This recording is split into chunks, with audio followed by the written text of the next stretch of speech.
Hello seventh class, welcome back on my channel. Seventh class में आपके लिए लेके आई हूँ मैथ की एक और नई वीडियो। मैथ में आज की क्लास में हम स्टार्ट करने जा रहे हैं chapter number 4, simple equation. Student, previous class की बात करें तो प्रीवियस क्लास में हमने चैप्टर नंबर 3 को कंप्लीट कर लिया था। होप आपको अच्छे से समझ आ गई होगी, किसी भी क्वेश्चन में कोई भी डाउट नहीं होगा।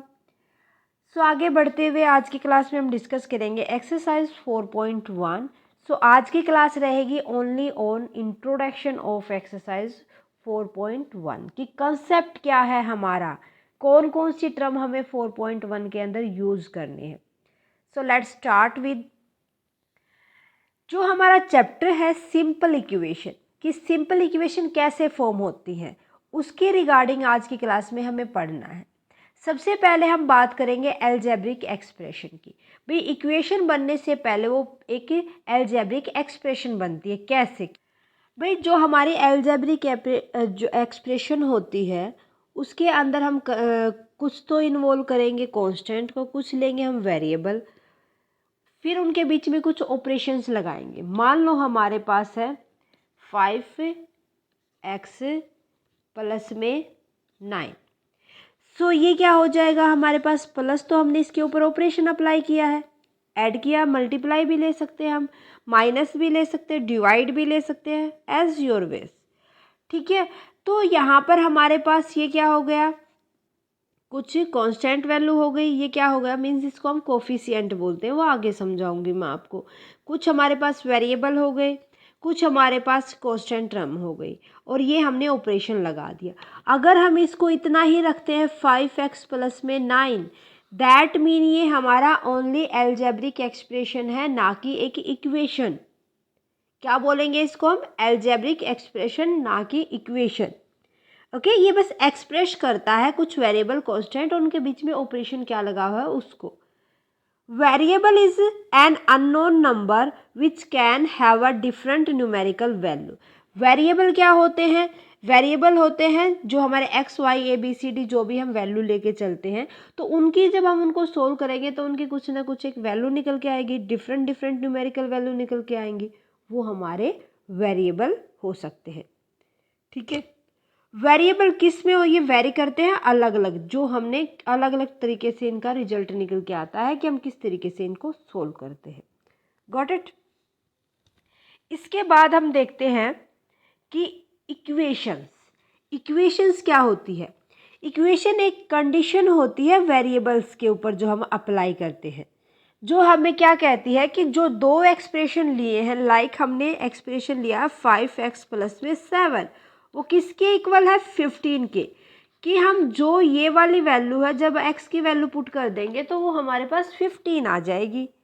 यही ये कहना चाहता है कि इक्वेशन हमें यही बताती है वेरिएबल्स की एक ऐसी कंडीशन है जो हमें ये कहती है कि दोनों एक्सप्रेशन, ये भी एक तरीके का एक्सप्रेशन है, ये भी एक तरीके का एक्सप्रेशन है, ये क्या है, इक्वल है दोनों। ठीक है, अब हम कहेंगे कि जो हमारे पास x है वो क्या है, एक वेरिएबल है, और जो वेरिएबल के आगे एक नंबर होता है वो उसका कोफिशिएंट होता है। ये क्या होता है, कोफिशिएंट। ठीक है, और ये होती है हमारे पास कांस्टेंट टर्म। ये भी एक हमारे पास एक्सप्रेशन हो जाएगी और ये भी एक हमारे पास एक्सप्रेशन हो जाएगी।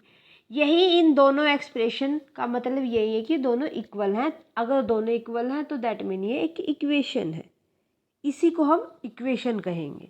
Got it.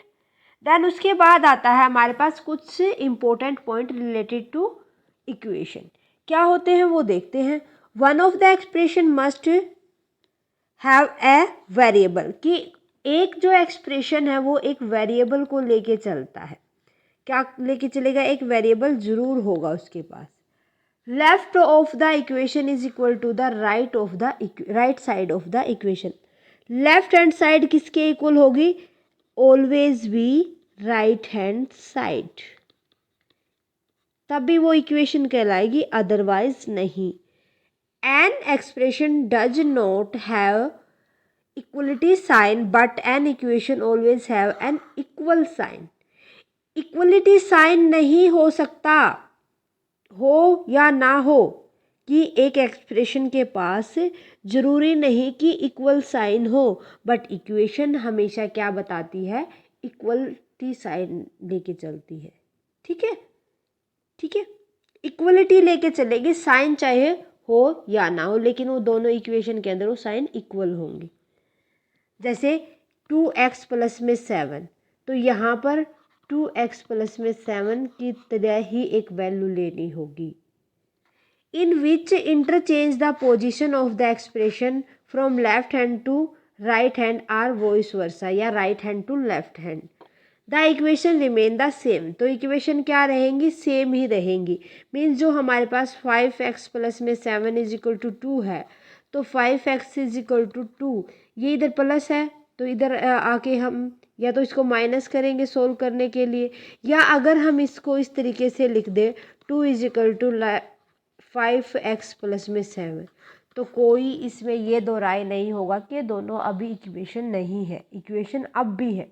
चाहे तो लेफ्ट हैंड को राइट हैंड रख लो, चाहे राइट हैंड को लेफ्ट हैंड रख लो, लेकिन वो इक्वल, एक दूसरे के इक्वल टू होने जरूरी है। ठीक है, both the above equation are same, जितने भी इक्वेशन है वो सेम होनी चाहिए। देन इसके बाद आता है बैलेंस्ड इक्वेशन।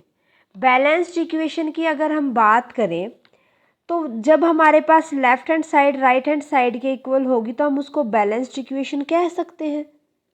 कह सकते हैं या नहीं कह सकते। बैलेंस का मतलब यही है कि अगर यहाँ पर 5 है तो हमारे पास 3 + 2 यहाँ होना चाहिए। ओके, देखो इसके लिए कंडीशन देखो, if we add the same number to the both side, अगर हम दोनों साइड सेम नंबर ऐड कर दें तो हमारे पास दोनों इक्वेशन सेम रहेंगी, कोई भी उनके अंदर चेंज नहीं आएगा। हमारे पास इक्वेशन है 12 माइनस में 8 इज इक्वल टू 3 प्लस में 1।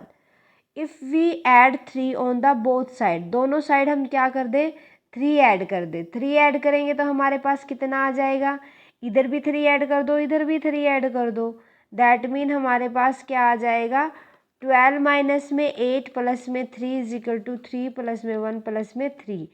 12 में से 8 गए, हमारे पास बचेंगे 4, 4 प्लस में 3 7, 3 और 3 6 और 1 7। क्या कोई फ़र्क पड़ा, पड़ा या नहीं पड़ा। ये कितना था 4, ये 4 था, तो दोनों साइड इक्वल है। अब 7 7 हो गया क्योंकि हमने दोनों साइड 3 भी तो ऐड किया है ना। तो यहाँ पर left hand side equal to always भी राइट हैंड साइड, दोनों इक्वल ही रहेंगी। Got it. सो नेक्स्ट देखो, if we subtract the same numbers from both side, अगर दोनों साइड से सेम नंबर हम माइनस कर दें। अब हमने बात की है किसकी, माइनस करने की।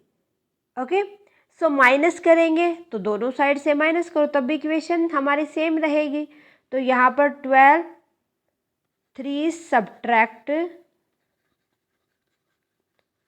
From both side, so 12 minus में 8 माइनस में 3 इज इक्वल टू 3 माइनस में प्लस में 1 माइनस में 3। सो ये हमारे पास कितना आ गया, 4 माइनस में 3 1, 3 प्लस में 1 4, 4 माइनस में 3 1। तो इधर भी हमारे पास left hand side equal to right hand side आ गई है ना। क्या कोई फ़र्क पड़ा, नहीं, कुछ फ़र्क नहीं पड़ा हमारा। सो नेक्स्ट देखो इसी तरीके से, if we multiply the same number to the both side, अगर दोनों साइड हम सेम नंबर के साथ मल्टीप्लाई कर दें तब हमारे पास रिजल्ट क्या आना है वो देखो। मल्टीप्लाई करो फिर, 12 माइनस में 8 इंटू में 3, 3 प्लस में 1 इंटू में 3, 4 इंटू में 3, 4 इंटू में 3, 12 इज इक्वल टू 12। वही हमारे पास left hand side equal to right hand side आ जाएगी। कोई भी डाउट। ओके, सो नेक्स्ट देखो इसी तरीके से, if we divide the same number from the both side, दोनों साइड अगर हम सेम नंबर के साथ डिवाइड करें तब भी हमारे पास रिजल्ट सेम आना है। Left hand side equal to right hand side आनी है। कैसे वो देखो, 12 माइनस में 8 बाई में 2, 3 प्लस में 1 बाई में 4, 2 के साथ करेंगे अब हम। सो 4 बाई में 2, 4 बाई 2, 2 2 जा 4, 2 2 जा 4, 2 is equal to 2, left hand side equal to right hand side. क्या कहीं भी डिफरेंस आया? देखो जरूरत ये है आपको कि जिस साइड, जो लेफ्ट हैंड साइड में आपने ऑपरेट किया है, चाहे उसको ऐड किया चाहे उसको माइनस किया, सेम नंबर के साथ सेम ऑपरेशन करना है आपको राइट हैंड साइड में, तभी वो इक्वल आएगा, अदरवाइज नहीं। ओके, सो ये थी हमारी सिंपल इक्वेशन का इंट्रोडक्शन। होप आपको अच्छे से समझ आ गया होगा। ये टर्म क्या है वो भी आपको अच्छे से समझ आ गई होंगी। ओके, सो आज के लिए बस इतना ही स्टूडेंट, इतना ही है हमारा एक्सरसाइज 4.1 के अंदर। मिलते हैं नेक्स्ट क्लास में विद एक्सरसाइज 4.1। आज की क्लास कैसी लगी प्लीज़ मुझे कमेंट करके बताएं। अच्छी लगे तो प्लीज़ लाइक और अदर स्टूडेंट के साथ शेयर कर लें।